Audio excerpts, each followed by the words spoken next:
Hey, everybody, thanks for joining me live at the 2-minute warning.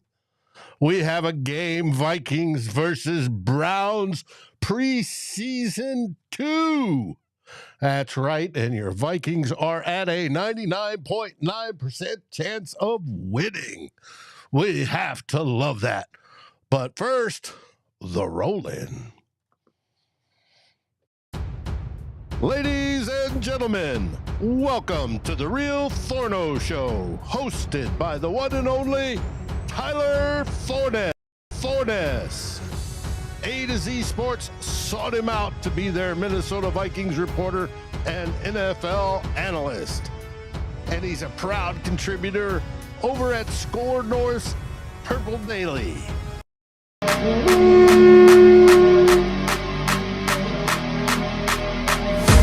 Welcome to Vikings First and SKOLs, live at the 2-minute warning.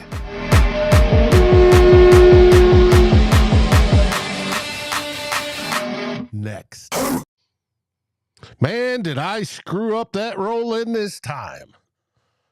It's not the Tyler Forno Show, Real Forno Show. It is live at the 2-minute warning.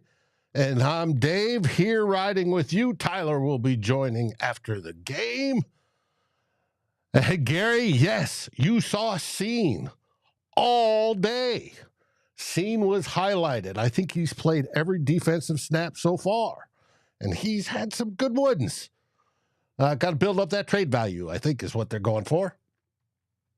So we'll see. Yes, Wes, we're playing the third stringers right now. That stuff happens. Delton thinks player of the game, Tyrese Robinson. Really? Okay. I was going with like maybe Jaren Hall, who's had a good game, but we'll find out. I want to welcome everybody that's here from the lovely and beautiful Miss Mary. Gary, my brother, is here. Delton, of course. Gary Olson is here. Wes is here. Who else am I missing? We've got so far. We got, of course, Raymond and the one and only T-Bass. Thank you for joining me as we wind down on the final 2 minutes. Hello, Julian. Hello, Nick. Let's go. I'm streaming, guys, because I'm down in Austin, so I got to watch on NFL Plus, and so I'm a little bit behind those lucky enough to watch the live broadcast in the Minnesota, Minneapolis area. Good for you guys. So, Vikings have the ball again. And it looks like Jaren Hall back under center. No, that's not Hall. Oh, no. Sack. Safety. Out of the deal. Not bad for Matt Corral on his first appearance. How about that? Yeah, well. Stuff happens. Way to make a good first impression, young man. Good first impression. We are here. We are watching. It's been a relatively good game up until just then. But, hey, it happens. Get those bugs out. Get the nervousness out. We'll see how that goes. I think it's funny. Yeah, it's a safety, Julian. Well, she'll make the final score once it winds down, most likely 27-12 instead of 27-10. We have to have that. Hey, it is what it is. That's cool. Yes, Nick. Scene was actually doing stuff today. Yes, he was. I know for those that were watching on Fox 9, they got to see the interview. They had Hitman Harry the Hitman Smith mic'd up for the third quarter, like last week when they had Justin Jefferson. And Harry watched that hit that Lewis Scene put on that on the quarterback is just beautiful, and he highly endorsed that hit. That was a good thing. Julian saying your boy too played solid, Delton. Well, good for Delton's boy. We'll find out when everything hashes out after the fact. It usually takes me a day or two to go through everything to see who actually did play well, who did not play well. I've noticed a couple that did not play well today. One of them is my boy, Ed Ingram. He looked horrible at the beginning. He can't handle a loop for nothing. And that's a shame. And we got a fumble. Hey, let's see if we can get outside. Now, for some reason, my TV's ahead of my phone. That's unusual on the streaming. Well, this is good. This is good. Quez had a nice interview. Yes, Delton. Good to know. Good to know. I missed that, but good to know. And there we are. Gary, Adam, welcome, welcome, welcome to the show as we watch the end of this thing. Is that a fumble recovery for the Vikings? Sure as hell looked like it. All right. We'll see what happens. Duke Shelley stripping that one out. We keep seeing the review. Spins in Browns. Recovered in bounds to me, and he slides out. That should be Vikings ball. But we'll see. Robinson should start at left guard, man. Really? Okay. Akayleb Williams is the real deal. Hey, Scottish Bear, I'm glad you thought so. I saw the one good catch to Ndunze, and then I heard the rest of the show. He wasn't all that spectacular, but hey, I hope he is. You guys in Chicago have not had a quarterback like that for like forever, or at least within our lifetimes. So I hope it's good for you there, Scottish Bear. I know our real deal is out for the season, but hey, shit happens. We have Sam Darnold instead, and Sam will do all right. I have no worries about Sam. He should do fine. Hey, Derek, welcome to the show. Yes, unless it's touched out of bounds or unless he didn't have control. Hey, Michael, glad for you to join. SKOL, as always. That's what we say as Minnesota Vikings fans. We mean it, too. Hey, we love our beverage. Absolutely. I should have a good ale instead of a whiskey right now, but hey, I don't have a good ale in the house. I do have whiskey. So, bullshit. As they say in that GIF, bullshit. Since what I'm referring to is they're giving the ball to Cleveland. It doesn't matter, though. We've won this game. The Vikings will go 2-0 here shortly in the preseason, which will be good. Scottish Bear, JJ will bounce back. He will. Next year, he'll be better than ever.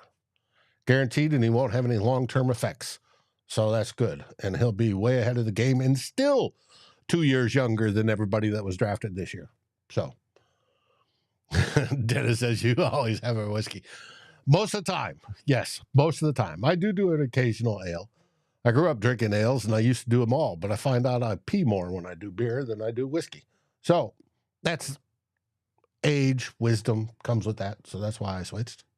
Plus, I love the taste of whiskey. Today, I'm drinking Redemption Rye. Adam, just to let you know. I very much like rye. Show you the bottle here in just a sec. Don't get caught on the mic. Redemption High Rye. And if they want to become a sponsor, we're more than welcome to open it up. I like their products. They make some good products. We'll see how this goes. I'm showing minute 15 left in the game. Browns are trying to do something. They got a first down. We'll see how this goes. What I missed from last season, and I haven't had the opportunity yet, is when they broadcast over the air here the Vikings game. Because then there's no delay. And I'm dead on. But because it's preseason and Texans as a whole don't care about the Minnesota Vikings like I do, hey, I get stuck with NFL Plus. But I'm glad I have that. Scottish Bear. I have had Glen Morangi. Yes. And I've had some scotches. I am not, some are all right, but most of them I can't handle the ashtray taste, if you want to do it, or the iodine taste. And it's maybe because of my genetics. You know, I think cilantro tastes like soap. So it is what it is. But Scotsmen know how to make whiskey. And I would also say so do Irishmen, for that matter. Peter's saying interception. He's ahead of us. Let me watch. Peter. Hopefully that's the case. Throw, blank, tipped up. Yep. Who got the interception? Number 40. By Francis. Okay. I'm not used to Francis wearing number 40. Hey, Forlorn. How you doing, buddy? Welcome to the show. And that should do it for the game. They'll come in and knee out the game. This is awesome. Hey, Dave L., how you doing? You want to keep seeing, call it a gut feeling. We'll regret cutting him if he's as healthy as you think he is. Well, that may be the case. Who knows? I'd hope they'd trade him versus cut, but we'll see. And there's our first kneel down, and we'll have a second one.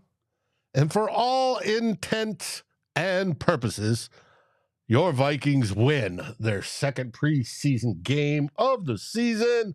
I'm calling it Vikings win, Vikings win, Vikings win. Woohoo! Going 2-0. We didn't win a preseason game for 5 years. Now we're 2-0. Hopefully that's a good sign for the regular season.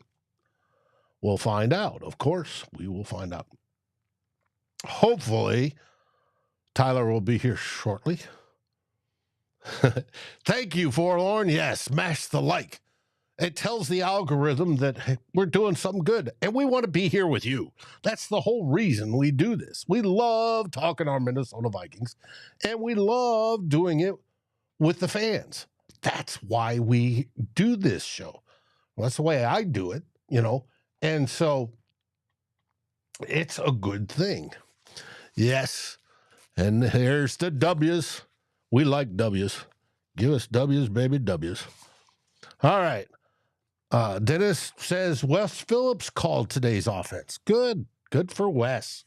He needs the experience as well. It's a good thing. So, hello, Dave L. Let's see. Wes says, in all honesty, Vikings fans were in the same place actually after JJ's injury, or we're in the same place after JJ's injury. He wasn't going to start a game this season. Let's give the kid time to heal. Let him mature. Well, I think we're in the same starting spot. I don't know if he wouldn't have started a game. That was quite possible.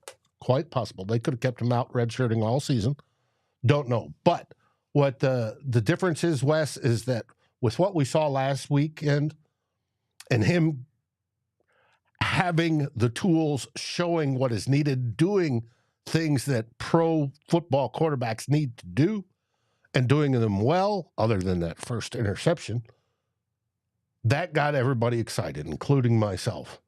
And then we got the depressing news of the meniscus tear. So, and that's going to be fixed, and he's going to sit, and he's still going to learn all season long. He's going to be in a quarterback room. He's going to do the language conversion thing because when you come from college, something's called different than what it is here. So all that's going to become second nature. There's going to be no translation. That's going to be good.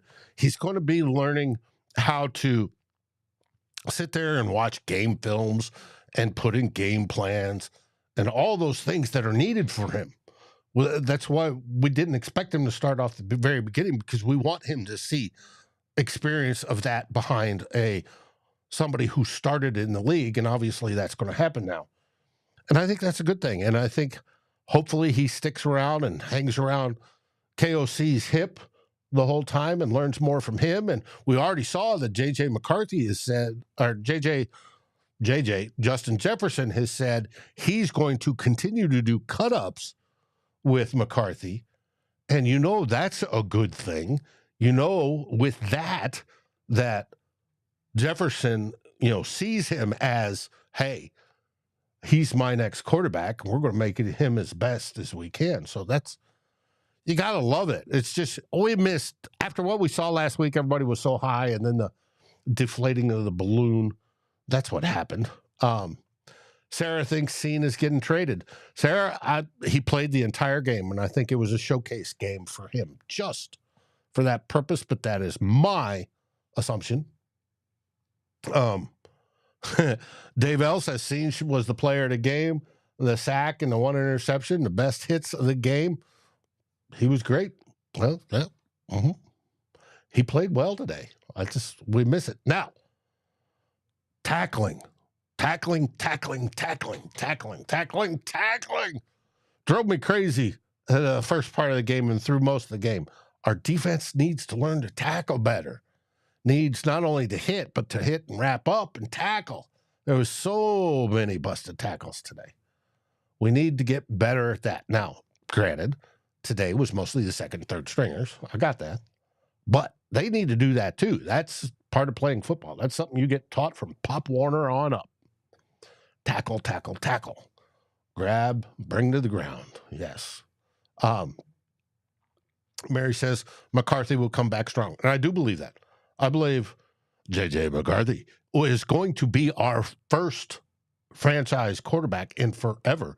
And he is being set up to be extremely good at it, which I love. Anthony Tollison says we need to stop playing 10 yards off the wide receivers. I think they call that zone, Anthony. And it is what it is. You've in a zone defense, you're watching the player go through your zone and then you react to the ball throw, not to the receiver. On a man-on-man system, yes, you're on the receiver. But I think that's because we saw more zone today. And just coming in the green room right now, and I'll switch screens and pop his picture up here real quick, is the one and only Tyler Forness, who can't be happier than he is today with Jaren Hall's performance. Oh, goodness. If Jaren Hall wanted to make the team, he desperately needed that today, Dave. Desperately. Last week, he was really, really poor over the first few drives that he played. And then he kind of redeemed himself a little bit on that final drive. Oh, no, your internet's freezing. The Vikings in. I've got your internet flipping out on me, buddy. Yes, I think he redeemed himself as well. I think today was a totally different Jaren Hall. And you are solidly frozen. Close some windows, go back out, come back in. We'll be here. All right. Browns QBs were bad. They were playing their backups today too, Dwayne. Yeah, it does happen. It does happen. And today was almost like a practice game. That's what it seemed to me because, we're doing 2s-on-2s, 3s-on-3s, etc. It's just the way it was. There we go. Anthony says zone QB or quarterback should be 6 yards off the line, not 10. It depends on the coach. Coaching the players depends on the coach. Also depends on the scheme too, and what the cornerbacks are being asked to do. If they're being asked to play more in the flat, a lot of times you will see them at that 6 yard depth. If they want you playing a deep third, like cover 3 or an inverted Tampa 2, which is basic. It's a different version of cover 3. Essentially, we consider Tampa 2 cover 2. In the world of football, they consider it cover 3 because you have your 2 deep safeties and the linebacker goes back and you have 3 deep. So it's just a different way of getting there. So whatever the cornerback's responsibilities are versus the rest of the defense kind of determines a lot of those little nuanced details. And I think that's why you see sometimes they're at a 10 yard depth, sometimes they're at a 6 yard depth. Sometimes they play a deep third and they're playing press. There's so many variables to it. But let's get back to Jaren Hall because I want to absolutely gush about him. And he did take a really positive step forward here today. He ended the game against the Raiders on a high note, but my goodness, Dave, I left that game. I took him off of my 53 man roster. I took him, I didn't think he had a chance of making the team unless he rebounded in a major way. Well, Dave, he rebounded in a major way. Just accurate passes, really smart decision making, moved around, and I think what was really, really impressive as Dave leaves here for a second, he will be back, I promise.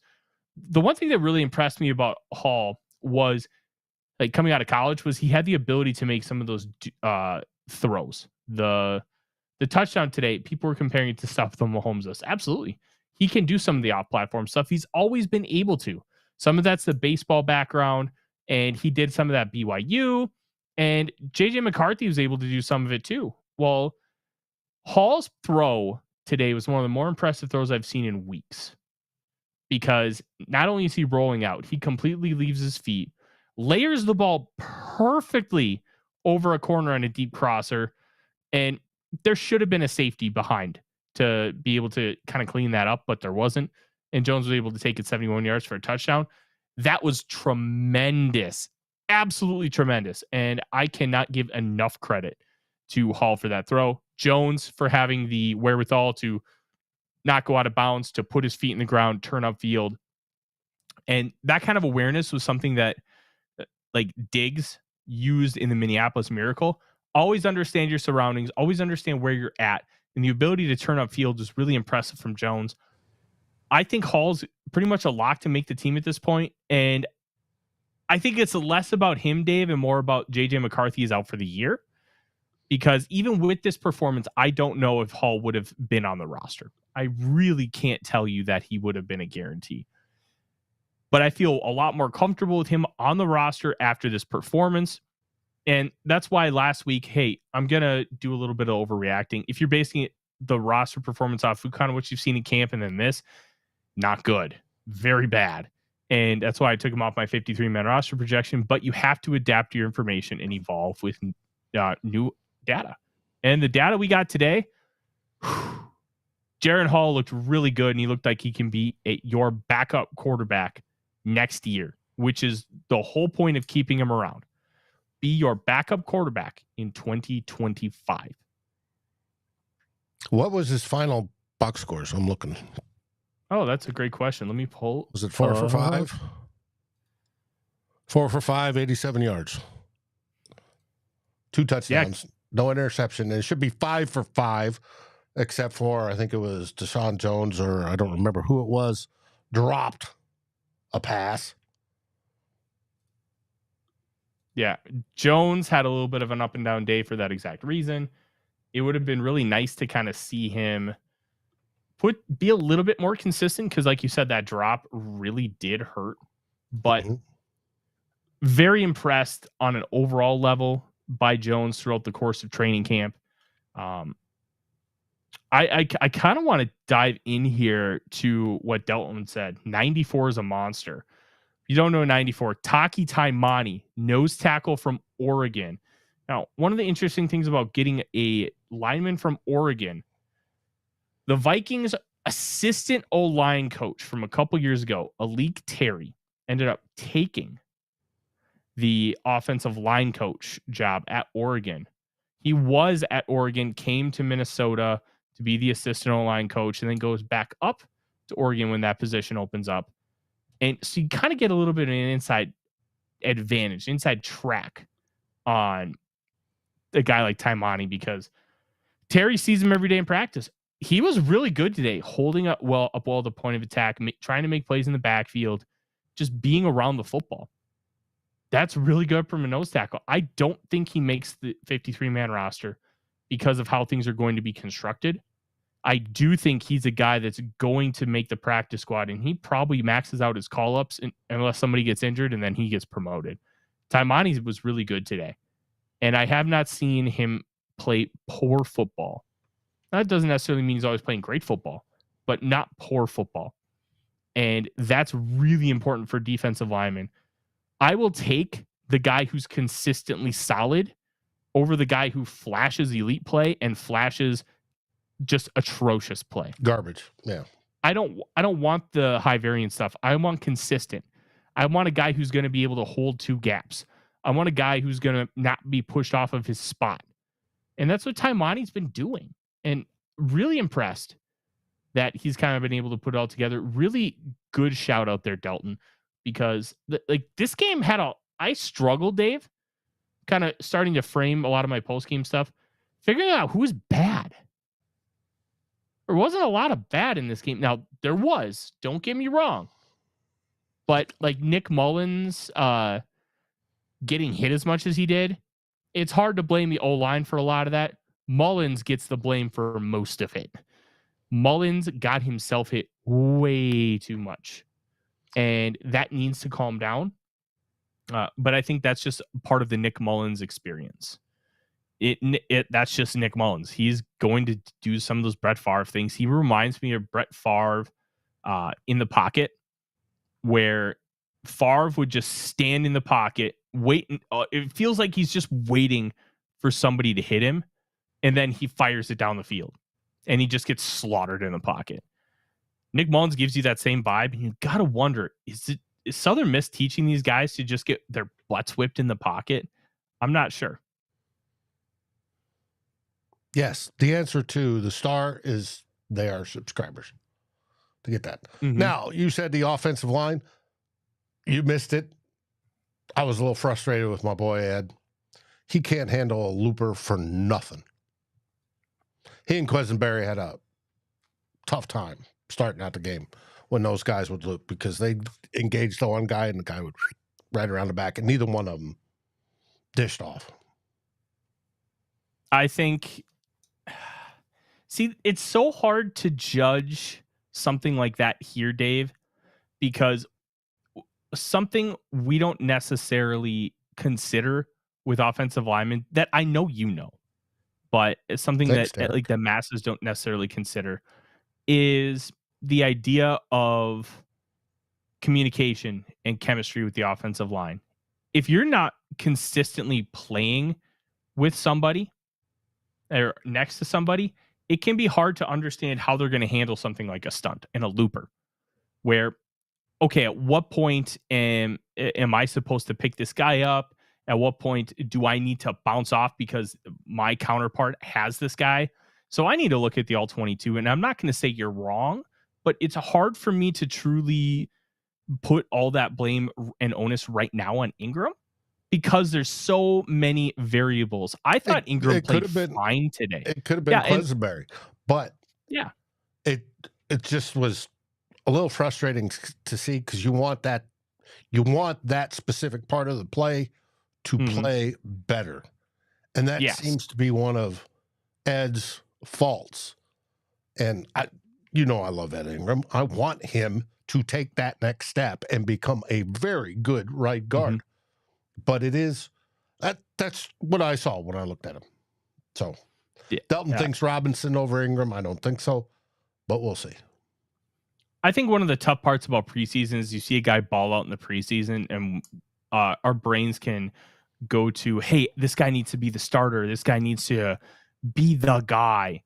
But there's so much context that we can not ignore, but maybe not necessarily consider as much as we should, based on why their play was as good as it was and why another guy's play wasn't as good as it was.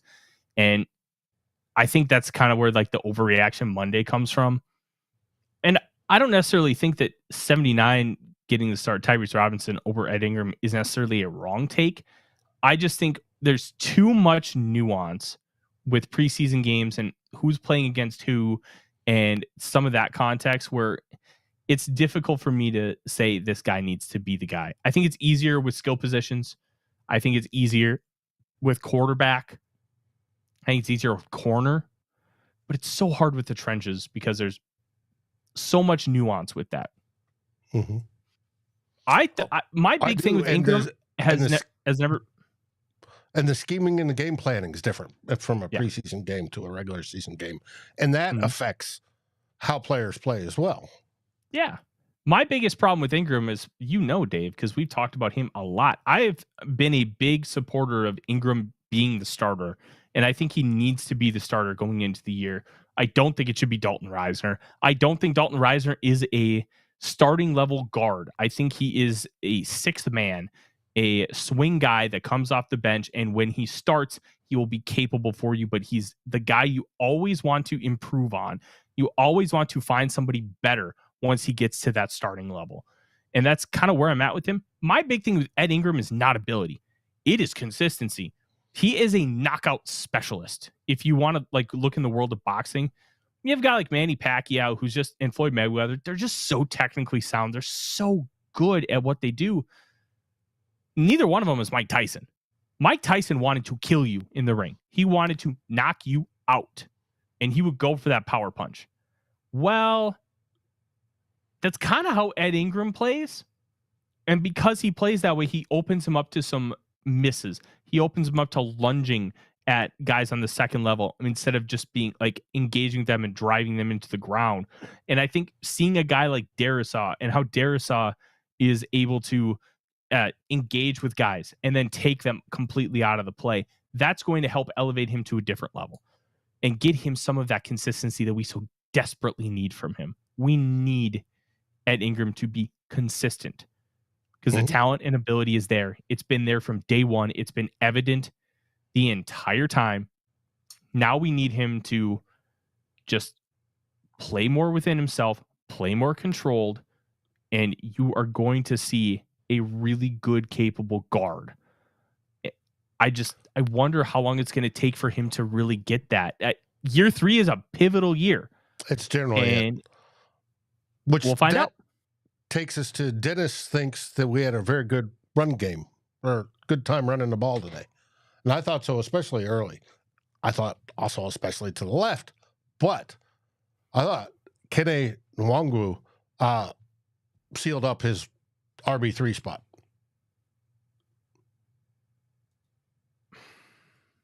Probably. I think he's putting it all together as a running back. And when we drafted him, he barely had any touches at running back because he played behind the likes of David Montgomery and Breece Hall. When you look at those guys, I don't think anybody's mad or upset that Kene Nwangwu did not get the starting job over those two guys. Isaac Guerendo was just drafted by the San Francisco 49ers, and Guerendo never started a college game. Why?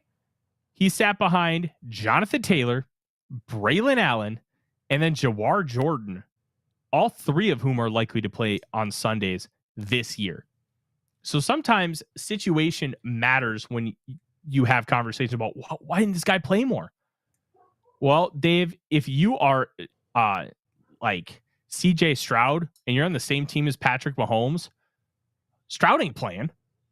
Like, and that is a little bit of an obtuse example, an exaggeration, but it's the idea. The idea is if you have a guy in front of you that's just that much better, it's not your fault. He's just better, and that's just how it is. And Nwangwu needed to put it together. We knew that he was raw coming out. And listen, Too Evil to Hope. No. McCarthy's the future. I love Hall, and I hope he can be a starter someday. No, McCarthy. It's McCarthy.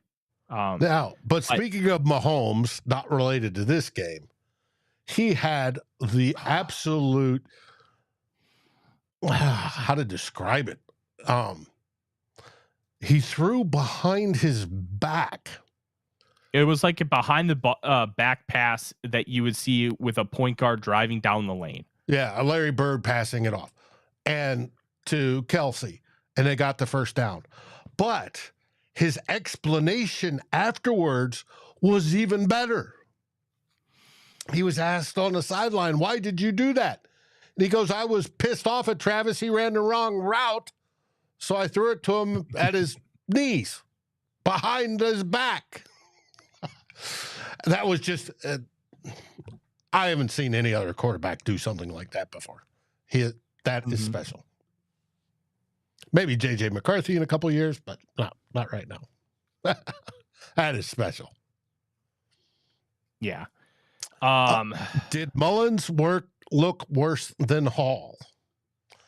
Too Evil asks. Look, shout out to a friend of the show, Luke Brown from Lockdown Vikings, who quoted this. I'm going to kind of contextualize what he said. Nick Mullens just plays like an idiot. And I mean that in a loving way, because I love watching Nick Mullens play football because it's just bozo ball. It's yeet. I'm just going to chuck the ball up and we're going to see what happens. That's just how he plays football. he didn't make mistakes, but good Lord, did he get hit a lot. And I think more than half of that was his fault because he's walking into it or he's inviting it by standing in the pocket for way too long, waiting for that 15-yard dig route to open up. Mullens, I wouldn't say Hall was better than Mullens, but I do feel more confident about Jaren Hall coming out of this game. Mullens had some beautiful throws. That on that first drive, that stop fade to Jalen Nailor was flawlessly executed. About 30 yards down the field, you've got the defender's back to you. So you know that you can just take advantage. So he puts it up in the perfect spot where Nailor stops about 5-6 yards from where the defender ends up and catches it, makes it look easy, done. That's the kind of stuff you want to see. The touchdown was also a fade stop to Tristan Jackson. Diet Brett Favre. That is exactly what it is. It's like, hey, I can buy Brett Favre at Lunds and Byerly's, or I can buy Brett Favre at Dollar General. Which one can you afford? Well, we got the Dollar General version. And it makes for an entertaining brand of football. And I've seen some say, hey, we should start Mullens all year. And even if we go like 5-12, we're going to have a good time. And yeah, it would be fun to watch. But I do think Sam Darnold could be the guy. I think he could be the guy for a lot of teams. I don't think he's the guy here long term, but I think he can be the guy right away. We don't have a choice. Well, no. Well, I mean, we do. We live with Sam. Hopefully he's good Sam and not bad Sam. Mm-hmm. And we ride it as far as we can. I told folks this week, he's a rental car or like a rental car. We've got him rented for 1 year. Use him as such. Mm-hmm. Yeah, it's tough. Dave, I don't know if you talked about him yet. I think we need to spend a good amount of time talking about Lewis Cine. Oh, other than he had the best game of his career. He was featured today. He played the entire game. Good. He didn't just play. He played well. He showed some flashes. He showed really good vision to be able to bring in that interception. He was making hits. That quarterback hit on Tyler Huntley was perfect. You know why? I don't know if most people remember this. There was a hit in 2020 in the world's largest outdoor cocktail party, Florida versus Georgia, where Cine blew up Kyle Pitts and gave them both concussions. I remember seeing that live, and I was just livid because Pitts was a stud. And we were worried that Pitts was going to be out for a long time. He ended up being okay, thankfully. But that got Cine kicked out of the game. And it was a reckless style hit. Something you would see from Steve Atwater in 1994. Now, Steve Atwater is one of my favorite players of all time. So that kind of hits close to home. But it wasn't one of those type of hits. Huntley was not sliding. He was slipping and falling. And Cine head up, shoulder to shoulder, slaughtered him to the shadow realm. You can't ask for a better type of hit. You can't ask for really anything else. I thought it was tremendous. Dave, I thought it was great what he was able to do. And I'm thrilled for him. I'm thrilled for seeing he just looked solid. He was making good plays in the middle of the field, open field tackles, got a sack towards the end of the game. With how poor some of these guys played around him, Cine may have secured a roster spot today. And I think it's important when you're talking about Cine getting a roster spot. There's factors with Cine that aren't factors for some of his contemporaries. He's a first-round draft pick. Cine has a fully guaranteed contract, which if you cut him, you're paying it anyways. Mm-hmm. You're not going to have that with Jay Ward. And two, he's a better athlete than everybody in that defensive back room. Everybody. He's a great athlete. And I think those things matter. Sometimes a guy can play better, but if the upside isn't there and the athleticism isn't quite there, plus with the contract situation, there are other factors other than just on-field play that are going to determine this. I thought Jay Ward sucked today. Jay Ward could not tackle to save his life. Oh, I went off on the tackling already. Tackling today stunk. I won't double up, but I thought Jay Ward's tackling was especially egregious. They were picking on him early in the game. Look, I thought it was a great idea to put him in at cornerback. I predicted it. I told them they should do it literally hours before they ended up putting him at cornerback that first Monday practice. But it's not working. It hasn't worked. That's okay. Now it's just time to move on and put him back at safety and see if he can make the team. Because right now, Dave, I'd probably cut him. Really? Interesting. Okay. Ward's tackling, Dave, was about as good as your empty bourbon glass. Yeah, which is horrible. Now, yeah, Lewis Scene's stats for the day: 11 total tackles, 5 solo, 1 sack, 1 tackle for loss, and 1 pass defensed, and 2 QB hits, including that big one, which is wonderful. Bo Richter, Nick talks about make the team. He came in there at the end and got his sack. Yeah, I need to watch the All-22. I saw a couple of people say that Richter played a poor game. That sack to me, Dave, was very impressive, and I'll tell you why. It was a play action kind of bootleg. If you remember that J.J. McCarthy play last week where he just put a gallon of mustard on it and threw a piss missile when he could just lob with touch. It's a very common play in this type of offense. The Shanahan-style West Coast scheme, the McVay tree also runs it, which is what O'Connell is, and it puts the defender in. It basically tells the quarterback you have to make the defender miss. Well, Dorian Thompson-Robinson's a very mobile guy who was an excellent runner in in college at UCLA. So what really impressed me about that is Richter didn't over pursue to one side. He stayed contained and was able to get his hands on him and made the play. He made it so DTR had to commit to doing something before Richter made a move. All Richter did was kind of pressure forward while keeping the ability to move to either side. And to me, that was a really, really impressive play by Richter, because and it should be. If he crashes too far inside, DTR takes that outside. If he crashes too far outside, he sneaks inside. Great play by Richter. And one of those things where if he makes the team, it's going to be because of plays like that. Plays like that, where you play contain and you play smart and you prevent something bigger from happening, are more impactful on a down-to-down basis than a sack. A sack is a 100th percentile type outcome. But being able to just play smart and playing within yourself and not allowing the offense to make a big play is something that you need to be consistent with down to down to down. That's why people talk about pressures being more valuable than sacks, because a pressure can impact you in so many different ways. A sack is just the best outcome of a pressure. You want sacks, and nobody is saying you don't. But I'd rather have a guy with 80 pressures and 10 sacks than a guy with 50 pressures and 16. Right. Because there are 30 more plays that are impacted, and who knows how many more sacks are gotten. Just because that player doesn't get them doesn't mean that there aren't more sacks gotten because of those 30 extra pressures. Right. That somebody on the inside or the other side gets the sack. Now, Too Evil to Hope has a great question. He asks, who was the biggest positive mover and negative mover on making the roster after this game? I really think the biggest positive mover is Tristan Jackson. Jackson has never made the Vikings 53-man roster out of training camp.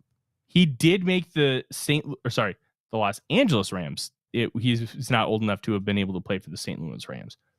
And he made them his rookie year in 2020, came to the Vikings in 21, did not make the team in 22 or 23. I think this is the year. It helps me that Trent Sherfield did not look very good as a wide receiver. Yes, he's a really good special teamer.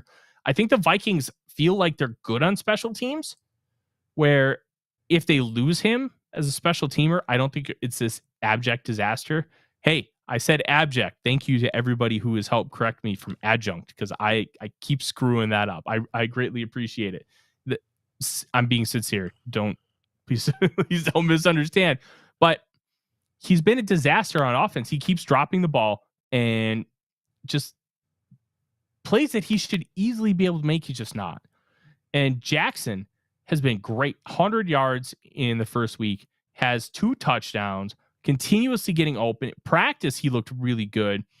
He's not going to have the same type of cachet as a guy like Jalen Nailor, where Nailor was drafted by the organization. Keenan McCarthy was pounding the table for him. But Jackson, while he's not quite the athlete Nailor is just solid. He's that unsexy wide receiver. A lot of teams have that unsexy wide receiver where they just get open.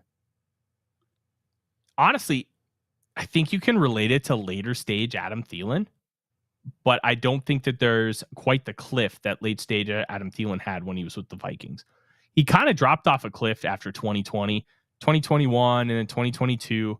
It just wasn't quite there anymore like it was previously. I think Jackson's that type of player, just not an elite athlete, 4.5 speed, but he just understands the nuance of how to get open.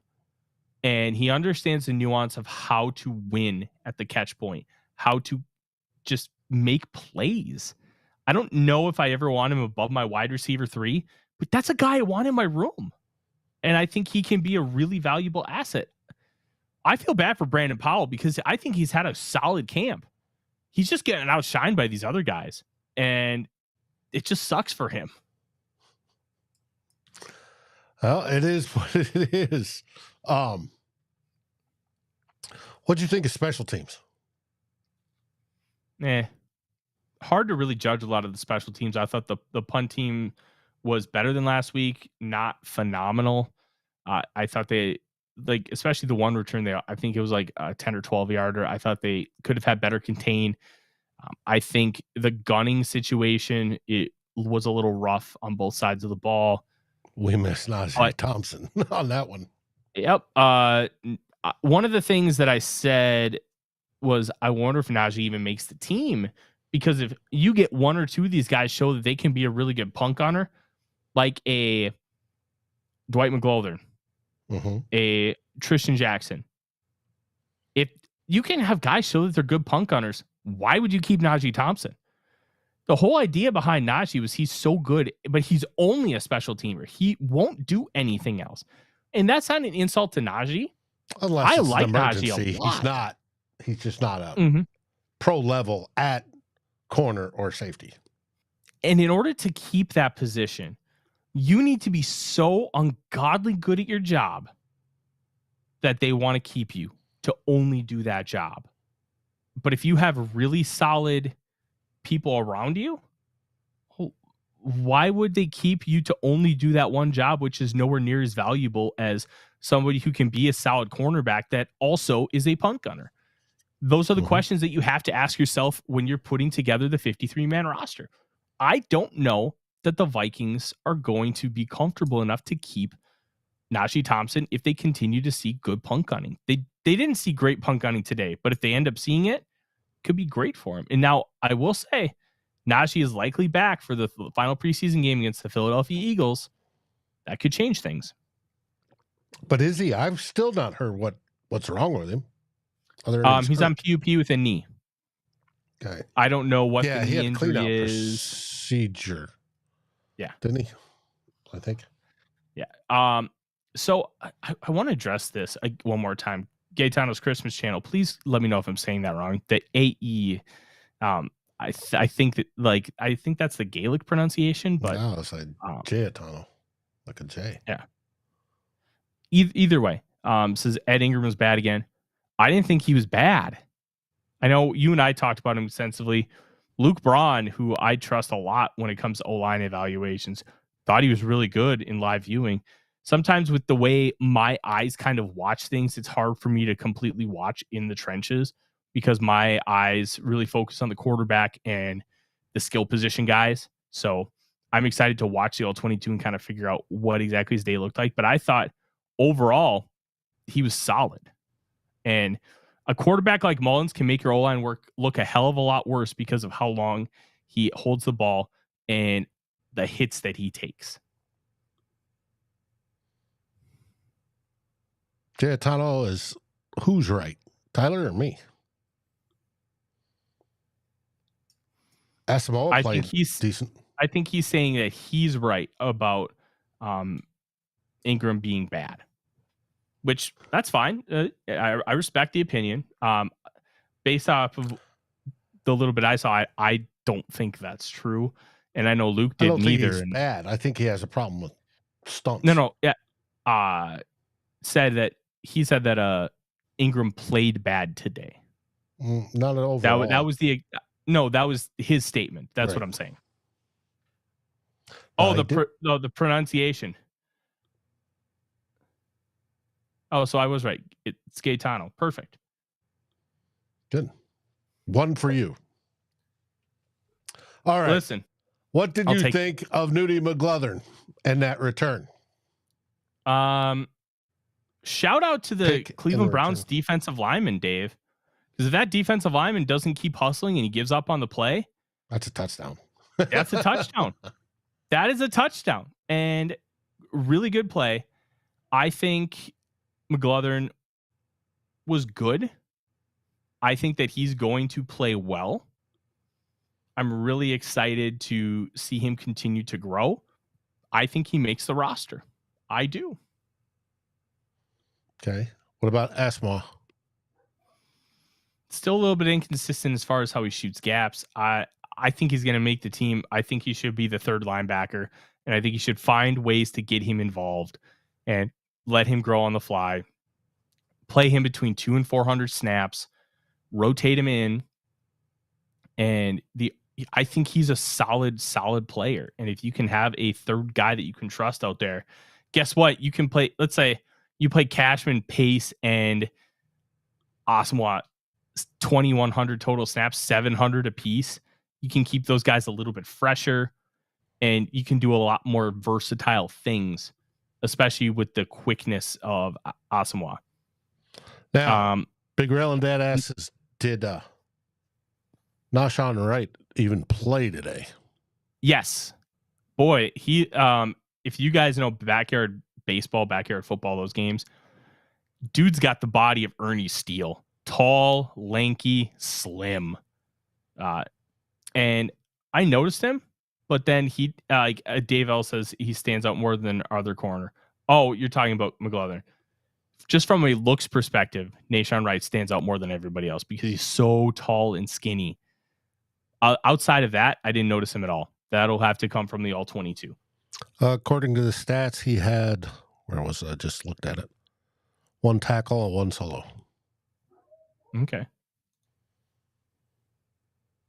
So, it is. Yes, Brian Asamoah, whatever you want to call him, changed his number. Mm-hmm. Which is fine. Players can do that. We'll find out. Now, people that stood out today, obviously Lewis Seen, Dallas Gant had 9 tackles today as well. Taki Amani. Andre Carter played well. Kamir Grugier-Hill. They did well. Grugier-Hill is going to be the type of guy who's going to thrive in preseason because he's too good for these preseason snaps, but you kind of have to play him because of where your linebacker position sits as far as how many people are on the depth chart. He's fine. He's replacement level, but he's a really good special teams guy to have on your roster. Mm-hmm. Levi Drake Rodriguez had a couple tackles. I didn't see him stand out like I did last week, but he had a couple tackles. Yeah. That was good. I said May 3rd that I thought the Vikings were going to play Levi Drake Rodriguez at nose tackle. I had people laughing at me. He certainly is playing a lot over the center, Dave. Yes, he does. Yes, he does. Now, those guys played all right. It was, obviously Cleveland didn't do a whole lot. We won, so I'm not as worried about that. Anthony, dude, I didn't think Corral could suck that, but he just got signed on Friday. What do you think he knew of the playbook or anything else? They shouldn't have played him. Mm-hmm. I kind of felt bad for him that he even got in the game. It was asked to pass the ball at all. You can be like, all right, here's the play. Toss left, toss right, handoff wide zone, handoff inside zone. Like, they shouldn't have played him. I get there's a little bit of time left and you want to maybe give him a chance to show something. I'm not looking at that fumble through the end zone as anything other than you probably just should have kept him on the bench. Yeah, I'm not saying he played badly. I'm just saying he just got here. Oh no, he did play bad. That fumble was atrocious. Yeah, but he shouldn't have been playing at all, so I'm not blaming him. Right. I mean, he just got thrown in and it's like, holy shit. He hadn't a clue what's going on. So I don't blame him for that. We'll see next week. We'll see. We can do a better judgment next week. So, but they wanted to give Hall a rest. So I gave Hall a rest. And players in the NFL that get signed as free agents, that's part of the deal. You may have to play immediately. Mm-hmm. We'll see. That's wild. It's wild. I'm trying to think. Yeah. I don't really have a ton more thoughts on this game. Offensively, trying to think if there's any standouts that we haven't already covered. Jalen Nailor was shout out in there real shortly, but he did great. Offensive lineman Doug Nestor was pancaking guys. I look forward to watching that on all 22. Me too. I love me a good pancake. Mm-hmm. A good pancake. There's nothing better breakfast-wise than a good pancake. The debate between pancakes, waffles, and French toast. Pancakes and French toast have such a high variance. Waffles don't peak that high, but they rarely stink. They're just solid and consistent. I'm not going to little off topic, but on that, special teams. We talked a little bit earlier. We talked about gunners and all sorts of other things. I do believe Mr. Wright locked in. If there was any doubt, locked that job today. I think Vernon, when he came in and when they brought Vernon in versus kicking the field goal, and he only put it on the 20 instead of deeper, and it was a short punt. That was Wright played better. So I think that's a lock. And Will Reichert didn't miss. I was hoping he'd get that long field goal attempt that was 65 yards, whatever it would have been. But he didn't miss today. Anthony McDaniel saying, I need to try German or said. Or are you talking pancakes? Or are you talking waffles? Because that's my big thing with waffles. Like they're almost always good, but it's hard to find a waffle and be like, oh my God, this is just phenomenal. They're like always between a 5 and an 8, but they're never a 10. Pancakes, they can be a 1, they can be a 10. They can be anything in between. Thank you, Jonathan. Yes, thank you. Okay. German hotcakes or Swedish ones. Okay. I'm going to remember that.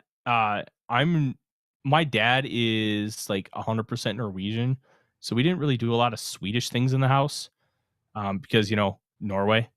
Go Norway. I would always make, like, my mom would make Swedish brownies, and I'd be like, I'm not eating those because they're Swedish. No, we're Norwegian. We don't do that. Like the whole rivalry thing, like Vikings Packers. It was just like, no, I don't not know. Okay, so let's talk about the kickoff rule. The illegal procedure penalties, they're still figuring this out. It's brand new. I also don't think it's a big deal or something we should read into at all that Matt Daniels is deciding to kick it deep and and just give it to them on the 30. They don't want to show anything right now. They got ideas. They got plays. That'll come. That's why they didn't show it during practice, like public practice, until the day after the Hall of Fame game, because then it had debuted on television.